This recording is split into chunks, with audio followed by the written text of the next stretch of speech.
Bonjour, alors aujourd'hui présentation d'un Animeland un peu spécial puisqu'il ne s'agit pas du magazine, il ne s'agit pas d'un hors-série, il s'agit du volume 1 de l'encyclopédie des animés de 1963 à 1979, ça vient de sortir, la version hardcover vient d'être disponible là en librairie. Tout ce que vous pouviez trouver depuis à peu près une dizaine de jours, c'était la version soft cover, on va dire, dans nos maisons de la presse préférées. Voilà. Donc là, c'est la version en dur. Voilà. Donc, merci à Inis et à Animeland de m'avoir envoyé cet exemplaire, ça m'a fait bien plaisir. Ça vient tout juste de sortir, donc pour ceux qui ne le sauraient pas, la couverture est une création originale, mais oui, parce qu'en fait c'est mon ami Marco Albiero, coucou Marco, qui a fait le dessin. C'est un artiste italien de grand talent, vraiment de grand talent, qui est capable de reprendre à l'identique de nombreux styles graphiques comme vous voyez ici. Ce qui me fait très plaisir, c'est que outre Astro, ici nous avons quand même Conan le fils du futur, derrière nous avons Lady Oscar, au milieu de tout ça bien évidemment Goldorak. C'est l'actualité qui voudrait ça peut-être, mais bon, on sait maintenant que c'était un pur hasard si il y a eu autant d'événements autour de Goldorak ces dernières semaines.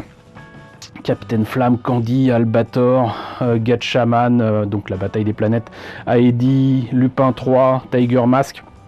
Bon, on pourrait se poser la question de pourquoi du Tiger Mask, pourquoi du Lupin vu que bon, c'est clairement pas les choses les plus connues en France, surtout Tiger Mask, mais ça fait partie par contre des titres totalement incontournables en Italie. En tout cas, même en dessous, il y a écrit Gundam, il y a écrit Judo Boy, Ashita no Joe. Voilà, et pour ceux qui ne le sauraient pas, effectivement, beaucoup de ces dessins animés datent d'avant 1980, même Lady Oscar qu'on a eu début des années 80, mais qui date de 79. Voilà, voilà. Donc, c'est un beau bébé quand même, hein, qui est vendu 17,95 €, on va arrondir ça à 18. Une encyclopédie largement illustrée, présentation chronologique des animés, présentation exhaustive de plus de 370 productions. Voilà, donc c'est l'équipe actuelle d'Animeland, complétée par quelques fins connaisseurs qui ont concocté ça depuis ces 2 dernières années. Donc, enfin la première encyclopédie de tous les animés japonais de 63 à nos jours. C'est le premier volume. Un autre sortira début de l'année prochaine, je n'ose dire janvier 2022, parce que il y a une crise du papier, il y a plein de choses qui se passent, outre la pandémie qui n'est pas terminée, loin de là, qui risque de nous réserver de mauvaises surprises. Mais donc, premier volume, et ce que je vous propose, c'est de voir ce qu'il y a à l'intérieur immédiatement. Alors comme d'habitude, je vous le précise, mais je découvre tout ça en même temps que vous, hein, voilà. C'est un vrai unboxing. Voilà. Je connais un minimum de choses dessus, mais je découvre en même temps que vous. Donc note de l'éditeur, l'ami Cédric, coucou Cédric. Et il parle effectivement de Cartoonia Animé, qui est un bouquin qui pendant des années a permis d'avoir une encyclopédie de l'animation. Et Cédric voulait faire ça depuis très longtemps. Moi je l'ai en anglais et en italien. Hop. Avant-propos. Les équipes d'Animeland présentes et passées. Avec... tiens donc, les premières couvertures. Ça fait bizarre. Introduction.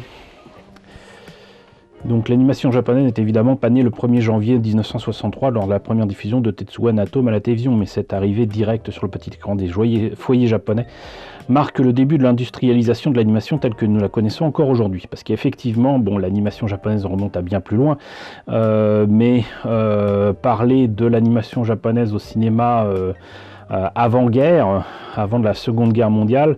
C'est un peu complexe parce que tout simplement on n'a rien de tout ça en France, et en parler ça serait certainement très intéressant, mais ça resterait lettre morte auprès du public. Alors que bon, par exemple, l'un des premiers dessins animés film d'animation japonais en couleur, avec une ambition à la Disney, qui était donc Le Serpent Blanc de 58, qui a révélé certains animateurs et futurs réalisateurs comme Yasuo Tsuka, qui est quand même le maître, celui qui a révélé les talents de Isao Takahata et de Miyazaki. Mais bon, beaucoup de personnes sont issues, j'allais dire, de cette école, ce terrain d'expérimentation qui a été la réalisation du Serpent Blanc. Donc beaucoup de choses émanent de l'épopée de l'animation japonaise sur grand écran, mais le petit écran a largement, comme c'est dit ici, développé justement une forme d'industrialisation, et Osamu Tezuka en était très largement responsable aussi. Donc là ça dresse un portrait assez rapide de tout cela, donc l'après-guerre, les majors, l'influence américaine et la naissance de Toei. Voilà, Toei qui au départ avait une vraiment grosse ambition de, non pas contrer, mais de faire aussi bien, de dépasser en fait ce qui était proposé par Disney, et tout ce qui était proposé par Osamu Tezuka, à commencer par la série de Tetsuo Natome, donc Astro Boy, cristallise un petit peu cette volonté de proposer au Japon, pas forcément dans le monde entier, au Japon, une production, j'allais dire nationale, ambitieuse, et on peut dire de qualité, sauf que c'est aussi le début de l'animation limitée. Mais moi je n'ai que respect pour toutes ces évolutions. Voilà, méthodologie. Revue de détail sur les informations des fiches. Titre, nous avons choisi le titre japonais romanisé et non phonétique. La raison est qu'on trouve plus facilement des informations sous ses orthographes. Okay. Réalisateur, studio, date, diffuseur, source, format, corps de texte. Hop. Pictogramme. Il y a quand même un paquet à comment dirais-je, avec lesquels se familiariser. Type de public, enfants, adolescents, adultes, famille. Biographie des rédacteurs: Éric Litardis, Sébastien Célimon, Buntavi Suvillet, Bruno Delacruz, Philippe Bunel, Ilyes Ramani. Coucou tout le monde. Tetsuo Natome, Astro le petit robot. Voilà, on commence déjà avec ça. Bon, moi j'ai vu beaucoup d'images, mais Wampaku Jinno Orochi Taiji, le grand tueur de serpents à 8 têtes, moi je l'ai jamais vu. Hein. Ginga Shoneitai, Senin Buraku, je ne vais pas tous vous les citer, hein. Mais par exemple, voilà, le fait qu'il puisse y avoir quelque chose autour de Tetsujin, donc qui est le premier robot géant à apparaître sur les petits écrans japonais, ça c'est important. Voilà, 8 Man qui reste un grand classique aussi au Japon, mais qu'on a eu qu'en adaptation animée des années 80 ou 90. Encore Tetsuo Natome, Big X, il n'y a même pas d'image, Gulliver, étrange, bon. Wonder Free, You'd Shonen Papi. Et là 65, arrivée de certaines productions en couleur, je suis assez étonné. Je voyais Jungle Tatei plutôt en noir et blanc comme Atom, mais visiblement je me trompe. Je me trompe. Hop, Cyborg 009. Donc ça aussi un titre très très important au Japon, mais qu'on connaît à peine en France, alors qu'on a eu l'un des films, peut-être même deux. C'est passé totalement inaperçu. Voilà. Sally, la petite sorcière en noir et blanc, parce que nous on a eu une version couleur. Gonbat, ça aussi gros succès au Japon, totalement inconnu chez nous. Mac Go, donc Speed Racer, très connu aux États-Unis, mais totalement inconnu en France. qui est donc une production très ambitieuse justement en couleur de Tatsunoko en 1967 et qui a eu une diffusion aux États-Unis très très rapidement après le Japon, peut-être même quelques mois seulement. Alors ça me fait plaisir de voir donc Prince Saphir qui donc apparemment date de 1967, c'est un de mes premiers souvenirs enfant d'animation japonaise à la télévision. Alors évidemment, du haut de mes 4-5 ans, je risquais pas de m'intéresser au fait que ce soit japonais ou pas, mais je me rappelle très bien du générique et de l'avoir vu à la télévision. Le problème c'est que même si a priori là il y a une image couleur et que c'était peut-être en couleur au départ, moi je l'ai vu sur une télévision en noir et blanc. Voilà, ça aide pas. Ça aide pas du tout. Donc hop, King Kong, tiens donc. Alors, beaucoup de trucs cités avec assez peu d'images, en tout cas pour ses premières années. Gegege no Kitaro, le début d'une grande carrière pour cet enfant accompagné de yokai qui n'a qu'un œil et dont l'autre œil est en fait son père. C'est assez étrange comme truc. Franchement, là aussi, ça c'est quelque chose à découvrir. Kitaro, le repoussant. Kyojin no Ochi, donc l'étoile de Kyojin, ça c'est l'étoile des géants, pardon. C'est quelque chose de très connu au Japon, mais c'est quelque chose qui nous échappe totalement parce que le handball a beaucoup de succès au Japon, tout comme aux États-Unis, mais en France, qui pratique ce sport? Voilà. Donc, hop là, Teiyo no Oji Horus no Daiboken, qui a été traduit sottement Horus, prince du soleil en France, alors que c'est Hols. Et ça n'a certainement rien à voir avec la mythologie égyptienne. Donc voilà un film de 68 qu'on a eu en France, qui est sorti il y a très longtemps au cinéma et plus récemment en vidéo. Et à voir absolument, puisque c'est quand même un des premiers films réalisés par Isao Takahata. Voilà. Sasuke, Ako-chan, Aita Neko, donc ça c'est le chat botté. Donc voilà. Donc un film sur lequel a travaillé Miyazaki. Et donc ce film-là est devenu, le chat botté est devenu la mascotte de Toei quand même. C'est-à-dire que même si vous n'avez jamais vu le film, vous connaissez forcément ce personnage, pas seulement à cause du conte, mais parce que c'est la mascotte de Toei, tout simplement. Et alors là, vous aurez peut-être reconnu ce qu'en français on a appelé sottement Judo Boy. Kurenai Sanshiro, donc Kurenai, il me semble que c'est rouge, non? Sanshiro l'écarlate, voilà. Jamais compris le succès de cette série en France. Le gars cherche l'assassin de son père, c'est très bien, mais qu'il en arrive à poursuivre et vouloir tuer une momie qui se réveille d'un sommeil de plus de 3000 ans, qui logiquement, tout borgne qu'elle soit, cette momie ne peut pas être responsable de la mort de son père. Voilà, bon, c'est qu'un épisode, mais c'est un épisode qui m'a fait dire où est la logique là-dedans. J'arrivais pas à me reconnaître dans ce héros. Enfin bref, donc qu'est-ce qu'on a d'autre? C'est bizarre parce que franchement, il y a des trucs où on a l'impression que c'est de la décennie précédente, quoi. Là, ça date de 69, Pinchin to Panchi, donc Pinchy et Panchi. Tiger Mask, alors ça on a eu, a priori, que quelques épisodes en vidéo. Je crois que c'était la collection Jacques Canestrier, mais je suis pas sûr. Mais voilà, pareil, une œuvre très importante au Japon, que Greg avait fait découvrir au lecteur d'Animeland il y a bien des années, mais qu'on n'a jamais eu chez nous. Donc, les Moumines, voilà, très belle adaptation en dessin animé de cette œuvre qui nous vient de l'esprit merveilleux de Tove Jansson. Sazae-san, pareil, voilà, gros succès au Japon, un truc hyper connu.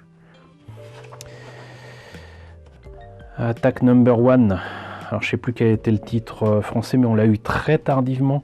Ce qui fait que cette série de 69, bon, forcément, elle pouvait pas intéresser grand monde, quoi. Une première adaptation animée de Rémi, qui date de 70. Et là, voilà, Ashita Nojo. Donc là, c'est un manga légendaire, une série qui l'est tout autant. Ça, on l'a eu en France dans les années 70. Voilà, donc Mickey l'abeille. Moi, je me rappelle de Hachi. Mais bon, peut-être que je me trompe, hein, mais il y a eu différents titres en France, mais moi, il me semble que c'était Hachi.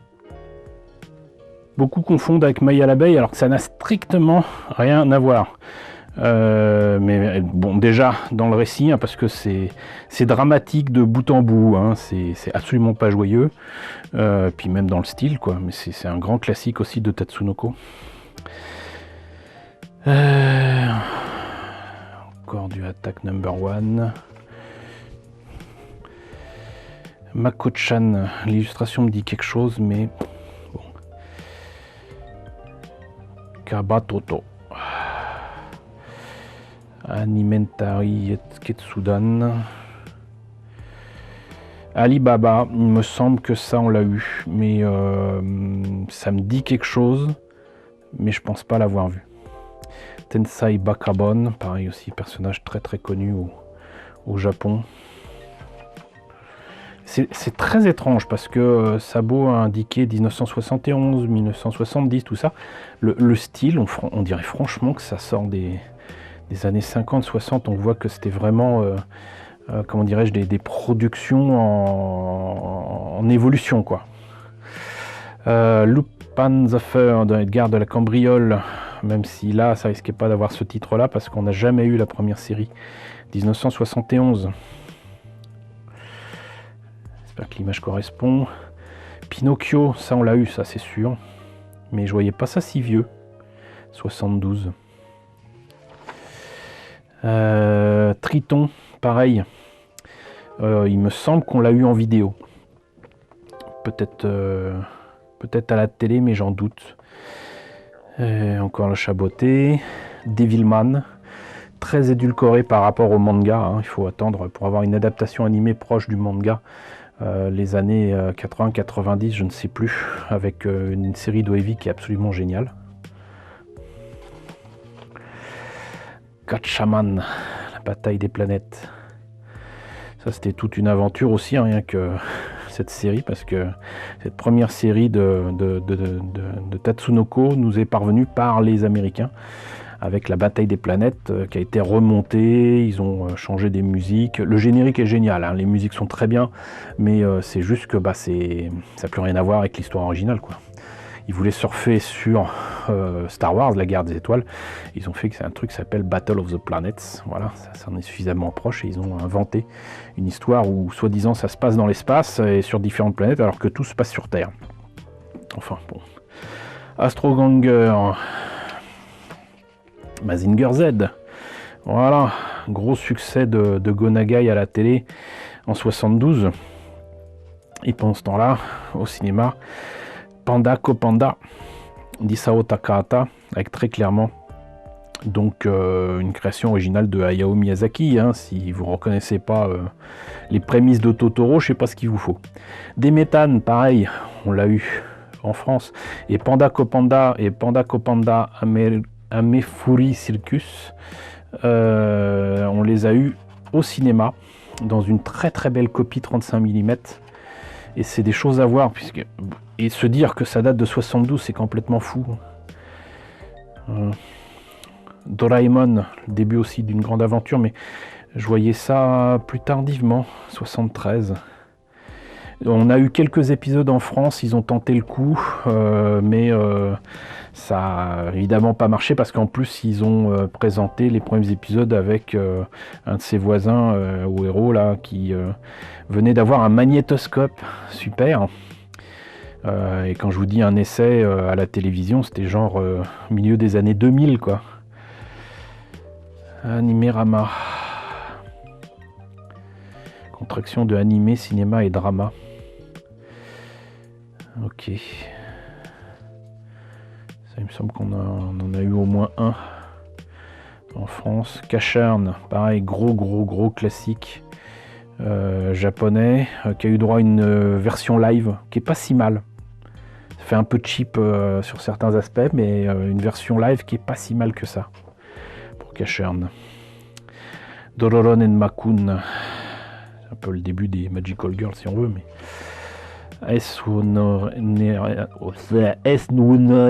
comme vu comment c'est écrit, ça me fait bizarre.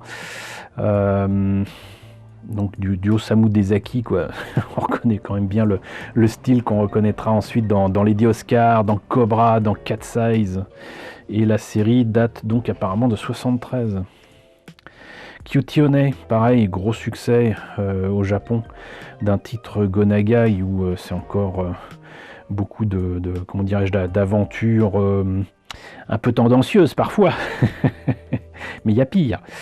Voilà, Aedi, voilà, de 73, série très importante parce qu'en fait, pour repérer un petit peu les lieux et voir ce que ça donne dans les Alpes, Isao Takahata et Hayao Miyazaki sont carrément allés en Europe.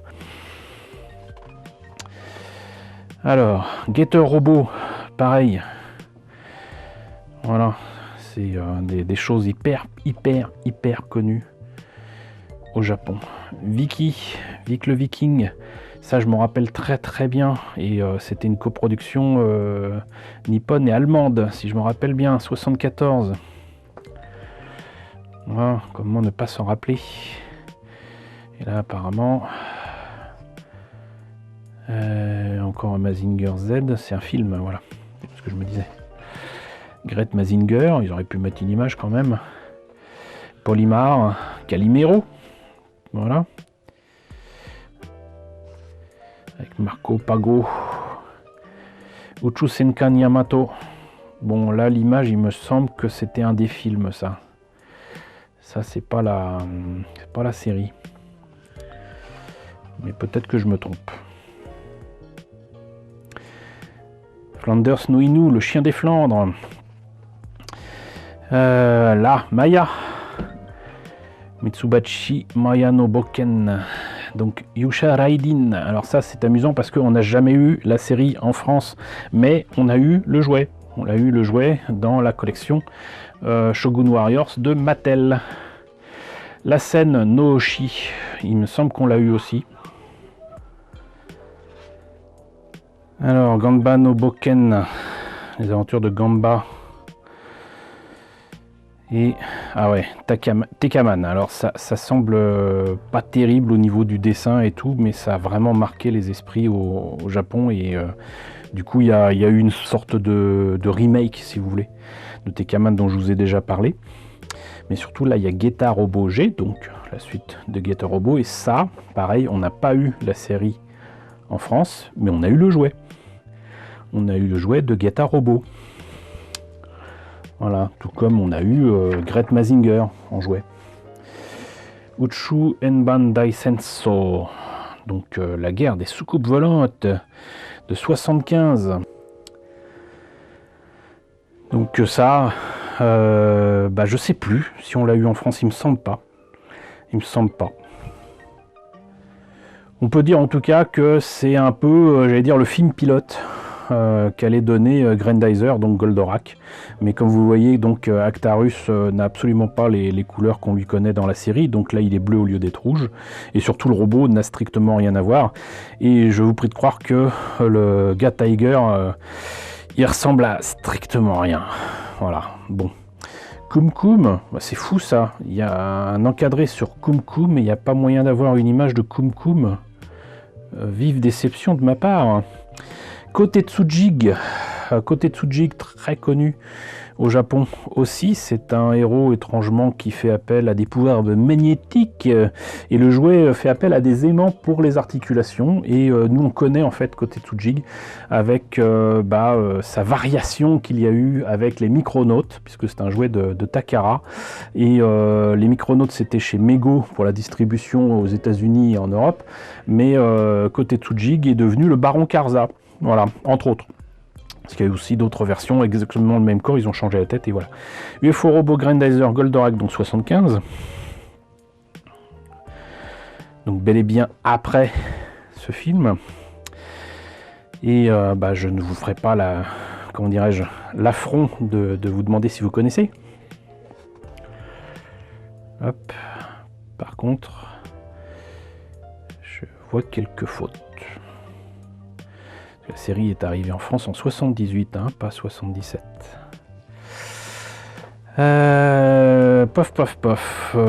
Dojoji avec des marionnettes. Alors ça, je vous avoue que j'en avais entendu parler, mais je n'ai pas vu.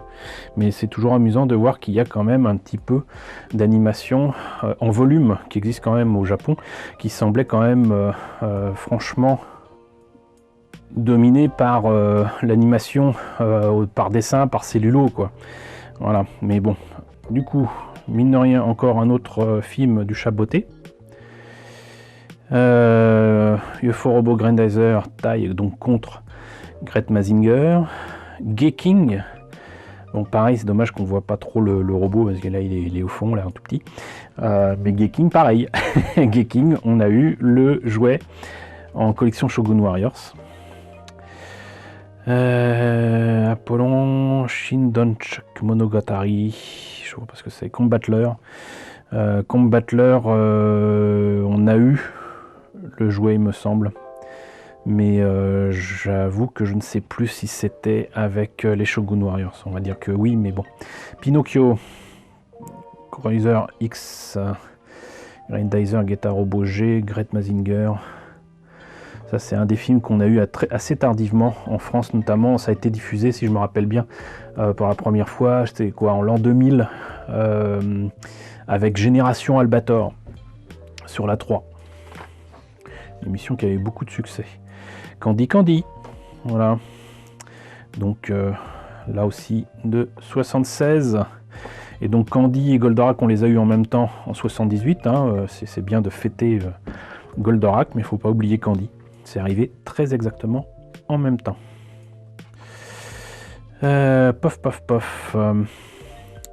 Yataman, très très connu au Japon, pareil. Et là aussi, j'ai eu l'occasion de voir la version live. Bon, c'est un peu déroutant, mais ça va. Jeter Mars. Vanguard Ace, je vous refais la même, hein. On l'a eu en jouet avec Shogun Warriors. Barba Papa. King Geyser, je vois absolument pas ce que c'est. Voltus V. Alors ça, par contre, c'est des séries de robots. Il y en a eu beaucoup plus en Italie qu'en France. Il y en a même eu beaucoup dans les pays du Maghreb. Il y en a eu... en fait, on pourrait croire qu'on est le pays du robot japonais en France. C'est complètement faux. C'est complètement faux. On en a eu énormément en produits dérivés, mais en série, pas tant que ça. Donc, Booba, Kuma no Kojaki, les chroniques animales de Seton Jackie, l'enfant ours. Qui d'ailleurs, si je me rappelle bien, était en fait la reprise d'une mascotte des Jeux Olympiques d'hiver qui avait lieu en URSS, il me semble. Et donc du coup, là, 77. Uchu Senkan Yamato. Alors du coup, là c'est quoi? C'est le film. Ok. Sauf que là, j'ai l'impression que c'est une image tirée du manga vraiment signé de Leiji Matsumoto et non pas du film.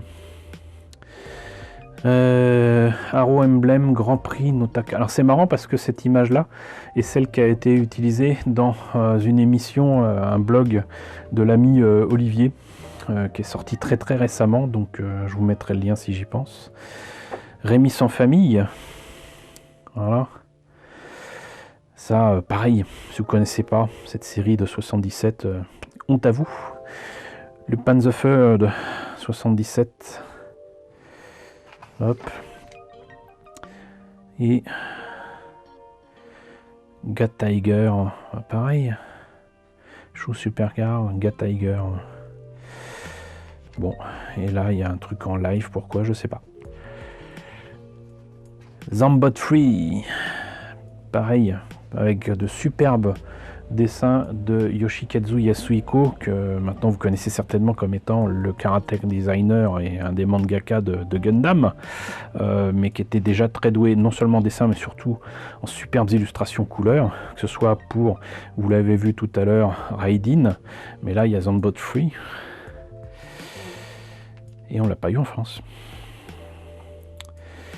Alors 78, Uchu Keizoku Captain Harlock, Albator le corsaire de l'espace. Dans Guard Ace, pareil, on a eu la cassette en France, mais voilà, que quelques épisodes seulement. Starzinger, pareil. Deimos, pareil, on a eu quoi, 3 VHS, ça faisait peut-être une dizaine d'épisodes. Alors, Mirei Shonen Conan, Conan, fils du futur. Voilà, ça ressort bientôt en Blu-ray chez Atanime. Ça fait du bien parce que malheureusement, même si c'est passé à la télévision en France, qu'il y a eu les VHS, qu'il y a eu les DVD chez IDP, c'est passé totalement inaperçu. Les gens ne savent pas ce qu'ils ont raté. Daytime Free, Gatchaman the Movie, Candy Candy, Daikengo, je ne vois pas. Mystère de l'Atlantis. Il me semble que c'est un épisode spécial, un film, je sais plus. Galaxy Express, très important aussi, même si je préfère les films. La série a quand même son importance. Et c'est assez amusant de se rendre compte que, du coup, en 78 aussi, il y a eu Gatchaman 2.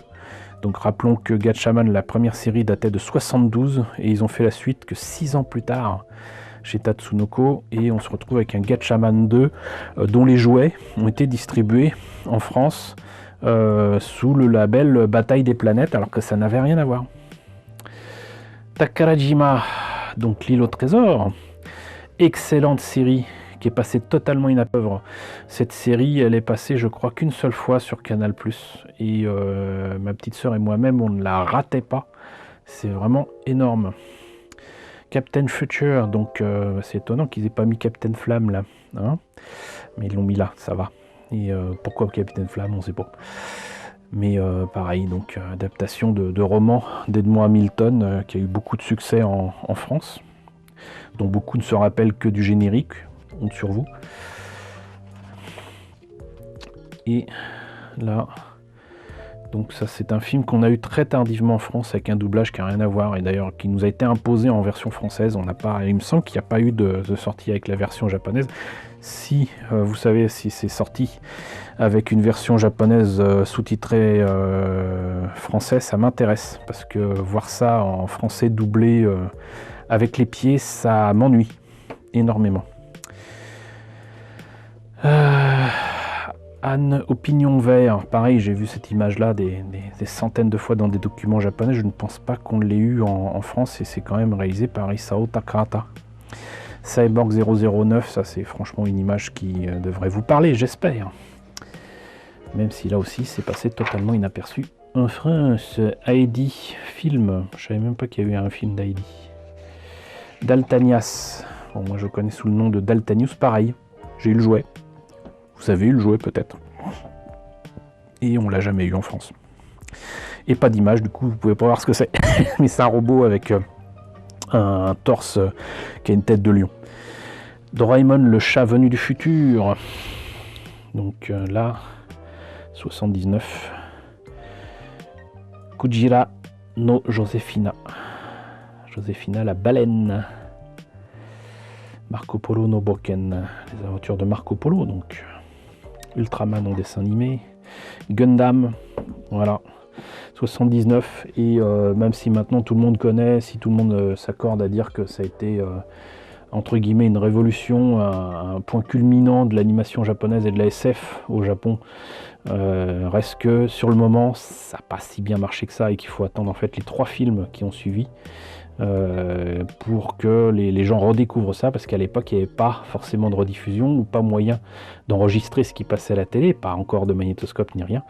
Donc le public qui aurait pu s'intéresser à tout ça, donc les adolescents, les jeunes adultes, risquaient pas de voir ce qui au départ était proposé pour les enfants. Donc c'est par l'arrivée de Gundam au cinéma que le succès commence vraiment. Ça, il faut bien le comprendre. Paris, no Isabelle. Isabelle de Paris, je ne connais pas. Triton, pareil, ça, il me semble qu'on l'a eu, mais que c'est passé totalement inaperçu. J'ai un gros doute. Galaxy Express 999. Et ça, c'est donc le premier film de Rintaro. Ouais. Et là, Uchu Senkan Yamato. Le nouveau départ. Esonere. Le film Mirai Shonen Conan. Si c'est le film, j'ai travaillé dessus. J'ai fait le sous-titrage de la version japonaise qui était passée dans le cycle ciné-manga. Et c'était assez douloureux à voir parce que j'ai cru comprendre que c'était donc un remontage des premiers épisodes de la série de Conan qui n'a pas été supervisé ni autorisé par Miyazaki. Et voilà. Et donc du coup, le retour des fans sont désastreux et le film est un échec, effectivement. Effectivement, parce qu'en plus ça s'arrête, il n'y a pas de fin. Il n'y a pas de fin. Enfin bon. Du coup, Gordian. Gatchaman F. Versailles Nobara. Lady Oscar. Orpheus. J'ai pas vu énormément de trucs signés Tezuka, mais peut-être que ça date des années 80. Et Lupin the Third. Cagliostro no Shiro, le château de Cagliostro. C'est très bien que ça termine là-dessus parce que franchement, ça me permet de vous dire, si vous ne connaissez pas ce film, il faut le voir, il faut le voir. Par contre, je suis très étonné, j'espère que c'est pas la version que je connais des Misérables, mais non, apparemment c'est un téléfilm, Jean Valjean Monogatari, donc la légende de Jean Valjean. Donc ça doit pas être la série à laquelle je pense, qui avait eu en France un générique signé Chantal Goya. Mais bon. Donc lexique, index des noms propres, bibliographie. Et boum, à l'aube des années 80, avec du Cobra, du Macross. Alors c'est bien qu'ils aient mis une image de Macross, mais là c'est le film. Nausicaa, cela dit, donc 1984 aussi. Dragon Ball, j'ai peur de dire des bêtises, mais je crois que ça date de 86. Donc, hâte de voir le numéro 2, hein, parce que c'est clairement, a priori, le deuxième volume qui nous intéressera le plus, puisque bah là du coup ça sera l'explosion des dessins animés japonais des années 80 qui arrive en France. Donc du coup j'imagine que si ça se termine ici en 79, ça veut dire que on aura certainement 1980 à, je l'espère, 1997. On verra. On verra. En tout cas, merci encore à Animeland et à Inis de m'avoir envoyé cette version hardcover de l'encyclopédie des animés. Très clairement un ouvrage qui fera référence et qui servira à découvrir beaucoup de choses. Je regrette que certains titres ne soient effectivement pas illustrés d'une image, mais bon, j'allais dire ça a le mérite d'exister, mais oui, ça a du mérite d'exister parce que sortir un ouvrage pareil, ça n'a rien d'évident, et je sais que c'était quelque chose qui revêtait une importance particulière à l'ami Cédric. Donc merci Cédric, merci à toutes les personnes qui ont participé à cette encyclopédie des animés. J'espère en tout cas que ça vous a intéressé, que ça vous donnera envie de vous le fournir en soft cover ou en hard cover. N'hésitez pas à me dire ce qu'il en est dans la section commentaires, n'hésitez pas à liker, n'hésitez pas à partager, n'hésitez pas à vous abonner si ce n'est pas déjà le cas. Coucou aux nombreux abonnés qui nous ont rejoints ces derniers temps, bienvenue ici. Coucou aux grands anciens qui me suivent depuis plus de 5 ans, bientôt 6. Merci à tous de votre fidélité, merci à tous de votre soutien sur Tipeee et sur Paypal. Surtout prenez soin de vous. Je vous laisse avec la liste des contributeurs de la chaîne et je vous dis à très bientôt pour la présentation d'un nouveau bouquin.